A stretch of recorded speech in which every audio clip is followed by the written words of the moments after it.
Sign conjunction, এটা একটা বিশাল ভূমিকা। আপনাদের রাশিচক্রে দেখা গেল ষষ্ঠ, অষ্টম, দ্বাদশপতির সঙ্গে একটা পাপগ্রহ যুক্ত হয়ে বসে আছে, কিংবা দশমপতি পঞ্চমপতির সঙ্গে একটা শুভগ্রহ যুক্ত হয়ে বসে আছে। তাহলে কি হচ্ছে, কোনোটাতে অশুভ ফল দান হচ্ছে দশা অন্তর্দশাতে, কোনোটাতে শুভ ফল দান হচ্ছে দশা অন্তর্দশাতে। এই যে সাইন কনজাংশনের গ্রহগুলো দেখুন তো কত ডিগ্রিতে আছে দেখবেন।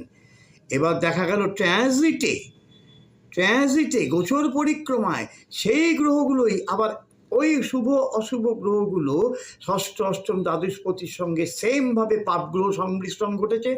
আবার শুভ গ্রহের সঙ্গে শুভ গ্রহ, দশমপতির সঙ্গে শুভ গ্রহ কম্বিনেশন সেম ডিগ্রিতে এসে পৌঁছচ্ছে গোচরে। তখন জানবেন এটা একটা অব্যক্ত ভালো মন্দ ফল। মন্দ হলে সাবধানে থাকবেন, ভালো হলে আনন্দের জন্য প্রস্তুতি নেবেন।